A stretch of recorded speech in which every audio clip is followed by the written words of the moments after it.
भगवंतांनी किंवा साधू संतांनी ऋषी मुनींनी जे लिहून ठेवलंय ना हो, त्याच्या मुळापर्यंत आपण पोहोचतच नाही. आपण वरवर वाचतो आणि समजलं नाही की सोडून देतो, पण त्याचा शोध कधी घेत नाही की संतांनी हे का बरे लिहिलं असेल. घेतो का कधी शोध? कधीच घेत नाही. कारण अध्यात्मामध्ये दोन गोष्टी महत्वाच्या आहेत. आपण जेव्हा ग्रंथ, तुम्ही ज्ञानेश्वरी वाचायला घ्या, आज संत बोलत नाहीत का आपल्याशी? संत बोलतात. तुम्ही म्हणाल महाराज कसं? भगवान श्रीकृष्ण सुद्धा बोलतात आपल्याशी. आता तुम्ही म्हणाल हे काय सांगत आहे महाराज, देव आताही बोलतात? अरे हो, का नाही बोलत? भगवद्गीता उघडा, भगवान श्रीकृष्ण बोलायला लागतात तुमच्याशी, वाचा, त्याच्यातच बोललेले आहेत ना देव. ज्ञानेश्वरी उघडा, ज्ञानेश्वरी वाचा, ज्ञानेश्वर महाराज बोलायला लागतात तुमच्याशी. एकनाथ महाराजांची गाथा उघडा, नाथ महाराज तुमच्याशी बोलायला लागतात. तुकाराम महाराजांची गाथा उघडा, तुकाराम महाराज तुमच्याशी बोलायला लागतात. पण हे कळलं पाहिजे, संतांनी जे ग्रंथ लिहून ठेवलेत त्या ग्रंथांमध्ये खूप मोठा भावार्थ दडलाय. त्या शब्दाच्या काना मात्रा विलांटीला सुद्धा महत्व आहे. आपण ती सुद्धा इकडची तिकडे, अरे असं कधी झालंय का की संतांनी लिहिलेलं हे वाक्य चुकलं आणि याचं दृष्ट फळ लोकांना भोगावं लागलं, असं कधी झालंय आजपर्यंत? कधीच नाही.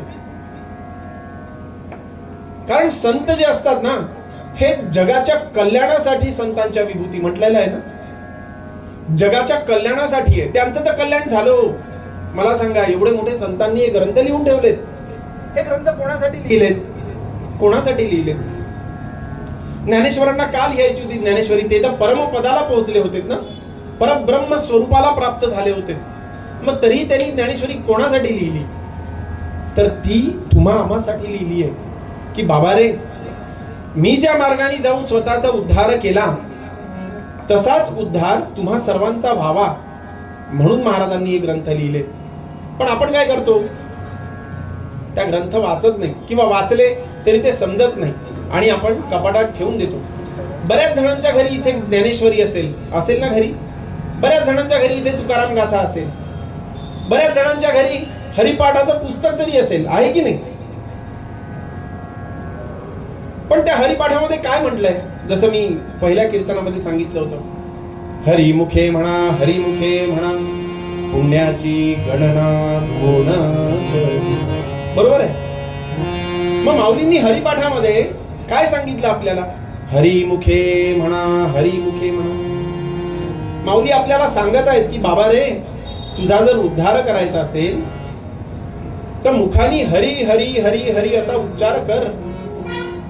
पण आपण ते करायचं सोडून लोकांना सांगत सुटतो, हरिमुखे म्हणा, हरिमुखे म्हणा, पुण्याची गण. अरे हो, हे माऊलींनी सांगितलंय आपल्याला की मुखानी हरी हरी म्हणा, पुण्याची गणना कोण करी, एवढा पुण्य तुमच्या संचयाला निर्माण होईल. पण आपण ते करत नाही.